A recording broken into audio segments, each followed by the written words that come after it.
Nova Manhã. Conexão Brasília com Diego Amorim.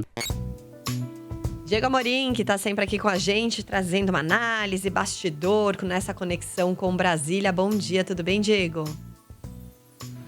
Bom dia, Mauro. Bom dia, ouvinte da Nova Brasil. Um bom dia especial para você hoje, Michele. Parabéns, feliz aniversário, muita saúde, muita alegria.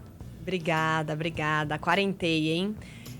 Vamos falar sobre o que tá todo mundo falando, né? Apoio, quem tá com quem foi pro lado de quem. E principalmente, Diego, queria se você conseguisse falar qual o impacto que isso de fato tem realmente nas candidaturas e na possível eleição aí dos principais candidatos. Muito bem, Michele. A ideia hoje é justamente organizar um pouco a cabeça do nosso ouvinte da Nova Brasil em todo o país, que tem escutado aí desde segunda-feira: fulano declarou apoio a cicrano, cicrano declarou apoio a fulano. Então, quem está com quem e, de fato, qual é o peso disso? Vamos lá. Primeiro, em relação aos candidatos derrotados à presidência da República. A Simone Tebet, que ficou em terceiro lugar, ela vinha dizendo ao longo da campanha, primeiro ela evitava falar em possível segundo turno sem a presença dela. Quando ela deu uma vacilada e falou nisso, ela disse que ficaria do lado da democracia, não citou o nome do Lula, e aí, obviamente, se criou toda ali uma expectativa de apoio dela ao Lula em um eventual segundo turno sem ela, que foi o que se confirmou. Depois ela começou a dizer que não apoiaria ninguém, que não subiria em palanque de ninguém, mas que teria um lado, mas que teria uma postura, que seria a postura ao lado da democracia, ao lado da civilidade e por aí vai. Pois bem, ontem a Simone Tebet então convocou a imprensa e fez um pronunciamento citando nominalmente o ex-presidente Lula e dizendo que vai sim apoiá-lo. Ela disse, abro aspas, depositarei nele o meu voto porque reconheço o seu compromisso com a democracia e a Constituição, o que desconheço no atual presidente Bolsonaro. Vale lembrar também que ao longo da campanha havia uma pressão enorme ali do MDB, do Renan Calheiros, do Eunício Oliveira, para que a Simone Tebet retirasse a sua candidatura e apoiasse o Lula já no primeiro turno, o que ela não fez. E vale lembrar também que ainda nesta semana a Simone Tebet se reuniu com o Geraldo Alckmin, o candidato a vice na chapa de Lula. As pesquisas dizem, até saiu agora uma do Poder 360, ali do Poder Data, que o eleitorado da Simone Tebet tende a votar em Lula, e o eleitorado do Ciro Gomes está mais dividido entre o Lula e o Bolsonaro. Também vale recordar ao nosso ouvinte aquela conta que já foi feita no domingo à noite pelos analistas, de que para ganhar num segundo turno, se quem votou no Lula votar no Lula de novo no segundo turno e quem votou no Bolsonaro votar no Bolsonaro no segundo turno, Diego, mas isso é óbvio. Nem tão óbvio assim, eleição é eleição. Tudo pode mudar. A gente já teve casos na história de candidatos que tiveram menos voto no segundo turno do que no primeiro turno. Enfim, dito isso, se todo mundo votar em quem votou no primeiro turno, Lula e Bolsonaro, o presidente Bolsonaro vai ter que conquistar 70% dos eleitores da Simone Tebet e do Ciro Gomes se quiser virar e ser reeleito presidente da República. A vice de Simone Tebet, a Mara Gabrilli, disse que vai votar em branco. Ela declarou, não dou meu voto para nenhum dos dois, serei oposição sensata, serei sempre construção. Mas ela não vota nem no Lula, nem no Bolsonaro, a Mara Gabrilli. Vamos para o Ciro Gomes. Ciro Gomes, o PDT, que é o partido dele, declarou apoio à eleição de Luiz Inácio Lula da Silva, e o Ciro Gomes fez aquela declaração, sem citar o Lula, disse que acompanha a decisão do partido, o PDT, afirmou que lamenta que a democracia brasileira tenha afunilado a tal ponto que reste para o brasileiro duas opções, a meu ver, insatisfatórias, e disse que, frente às circunstâncias, esse apoio é a última saída.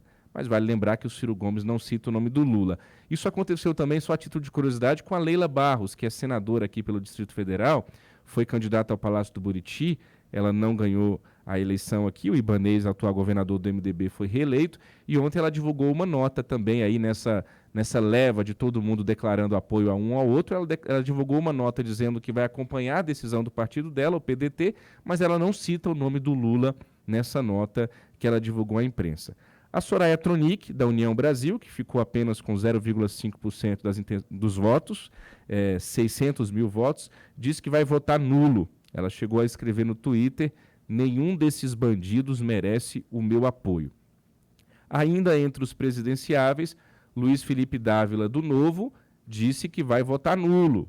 Apesar do Novo ali ter o Romeu Zema, candidato reeleito governador de Minas Gerais, um importante colégio eleitoral do país, mas o Felipe Dávila Pessoa disse que vai votar nulo. Ele disse: os dois que lideram as pesquisas não têm nenhuma proposta para o Brasil, ficamos numa discussão vazia entre nós e eles, não vou apoiar nenhum dos dois populistas no segundo turno, foi o que disse o Felipe Dávila. O padre Kelmo, eu deixo para o nosso ouvinte adivinhar em quem ele vai votar. Vamos para o padre Kelmo tá com o Bolsonaro.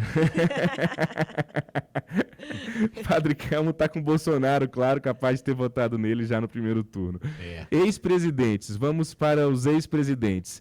A gente tem o FHC, que declarou um importante simbólico apoio ao Lula, diz que nesse segundo turno vota por uma história de luta pela democracia e inclusão social. A gente tem o Collor, que está com o Bolsonaro ao longo do mandato dele aí como senador, os 4 últimos anos de mandato de senador Collor, ele colou no Jair Bolsonaro, mas vale lembrar que o Collor agora está sem mandato, porque ele perdeu a eleição para o governo de Alagoas, lá vai ter segundo turno em Alagoas e o Collor está fora desse segundo turno. A ex-presidente Dilma, claro, vai caminhar com o ex-presidente Lula. O Michel Temer, né, notícias que surgiram ontem aí, ele está fora do Brasil, deve retornar no fim de semana, mas deve formalizar apoio a Jair Bolsonaro nos próximos dias, o ex-presidente Michel Temer. Vale lembrar que no governo Temer, por favor. Não, só para... tem algumas informações meio contraditórias ainda a respeito do Temer. Ele, depois que saíram essas informações de que ele poderia formalizar um acordo ao Bolsonaro, teve um pessoal que saiu ali para falar, uma operação abafa, assim, não é bem assim, ele tende a ficar neutro e tal, então ainda tem um mistério a respeito disso. Ele andou falando bastante sobre essa questão da democracia também. Mas ele foi lá fazer a cartinha do Bolsonaro no 7 de setembro do ano passado para também tirar... Exatamente, pois é. Isso, e não só, era isso que eu ia lembrar o nosso ouvinte. O Michel Temer, no governo Bolsonaro, foi convidado pelo presidente a assumir uma missão de paz no Líbano, quando teve aquela tragédia lá no Líbano, uma explosão. Na semana seguinte, o Temer estava lá em nome do governo Bolsonaro.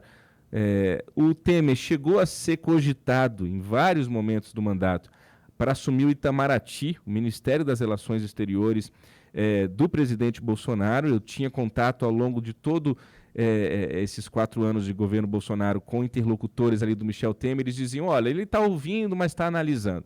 Agora, uma coisa interessante, o Beto Mansur, que foi deputado federal, é da região de Santos, aí em São Paulo, é um dos braços direitos do ex-presidente Michel Temer, ele vota em Bolsonaro e declarou voto em Bolsonaro. Então, de fato, colocar o Michel Temer para fazer uma coletiva ou fazer um pronunciamento ao lado do Bolsonaro, declarando esse voto público, acredito que de fato a gente vai ter que esperar isso acontecer para bater o martelo. Mas nos bastidores, tudo isso dá a entender que de fato entre Lula e Bolsonaro, o ex-presidente Temer deve fazer um apoio ali, pelo menos uma movimentação nos bastidores pró-Bolsonaro. Entre os governadores, a gente teve 3 importantes apoios aí para o presidente Bolsonaro, vindo de 3 importantes colégios eleitorais.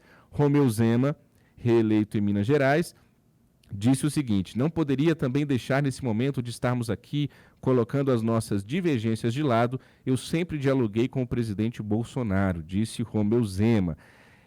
Para quem ganhou no primeiro turno, agora fica mais fácil declarar esse apoio, né? Quem acompanha a política sabe que a tendência do Romeu Zema era estar com Bolsonaro, assim como o Cláudio Castro, no Rio de Janeiro. Com a reeleição em primeiro turno dos dois, aí eles não têm mais nada a perder, já estão reeleitos, já tem mais 4 anos de mandato, não tem mais que fazer média, nem fazer conta, nem cálculo estratégico político nos seus estados. Então o Zema escancarou o seu apoio ao Bolsonaro nessa primeira semana, o que eu acho que seria muito complicado dele fazer se tivesse um segundo turno. Ele poderia até polarizar, mas fazer esse apoio público, ele só o faz porque ele tem a garantia agora da vitória de mais 4 anos à frente de Minas Gerais. O mesmo com o Cláudio Castro. Tarcísio de Freitas, por óbvio, Bolsonaro. Rodrigo Garcia, candidato derrotado, hoje governador de São Paulo, também declarou seu apoio a Bolsonaro, provocando um racha no PSDB, muita gente já pedindo a expulsão dele do partido. Isso provocou uma debandada também de parte do secretariado dele no governo de São Paulo. Ibanez Rocha também era de se esperar, declarou seu apoio ontem a Jair Bolsonaro. É outra situação que ele fazia ali um apoio um pouco tímido, né, um pouco envergonhado, e agora, reeleito em primeiro turno, ele não tem mais nada a perder e faz essa declaração pública a Bolsonaro.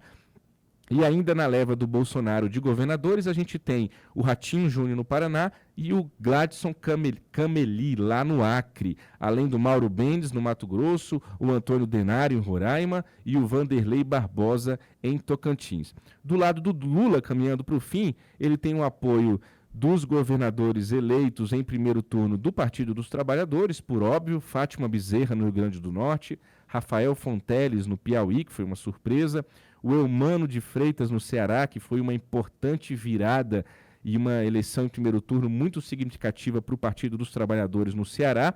E depois dessas declarações de ontem aí do Bolsonaro e o bolsonarismo nas redes sociais indo para cima do Nordeste, dando declarações terríveis, associando ali, dizendo que o Bolsonaro só não teve mais por conta do Nordeste, aquela velha ladainha que chega a ser criminosa em relação ao Nordeste. Eu, como piauiense aqui, nascido no Piauí, com muito orgulho em Teresina, faço minha defesa do povo nordestino. E esse tipo de coisa, o Bolsonaro, a essa altura do campeonato, já tinha que entender que isso só desgasta. Se o bolsonarismo quiser perder a eleição, pode continuar atacando o Nordeste, que o povo do Nordeste vai dar uma resposta para eles nas urnas. Porque não é aceitável, numa discussão política, se falar do Nordeste como eles têm falado. Eu não vou nem repetir, porque não vale nem ecoar isso, não vale nem reverberar o que tem sido falado sobre o Nordeste. E para finalizar, outras figuras também que já declararam apoio a um ou ao outro. A gente tem ex-presidentes do Banco Central, Armínio Fraga, a gente tem o ex-senador José Serra, que não conseguiu se candidatar a deputado federal, a gente tem o Lara Rezende, o Pécio Arida, economistas, a gente tem Tasso Gereissati, tucano do Ceará, a gente tem o próprio Miguel Reale Júnior, que trabalhou ali no impeachment da Dilma Rousseff.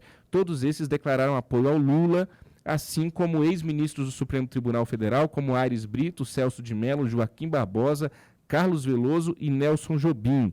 Entre esses ex-ministros do STF que declararam apoios, Marco Aurélio de Mello declarou apoio a Jair Bolsonaro. O Moro declarou apoio a Bolsonaro, depois de tudo que aconteceu aí com ele em relação ao governo. O PSD do Gilberto Kassab, o MDB da própria Simone Tebet e o PSDB, que continuou a definhar nas eleições deste ano, esses três partidos decidiram liberar as suas bancadas.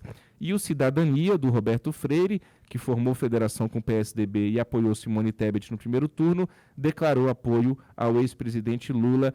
Está feito, então, aqui um resumo para o nosso ouvinte em meio a tantas declarações de votos nos últimos dias, Mauro, e aniversariante do dia, Michele.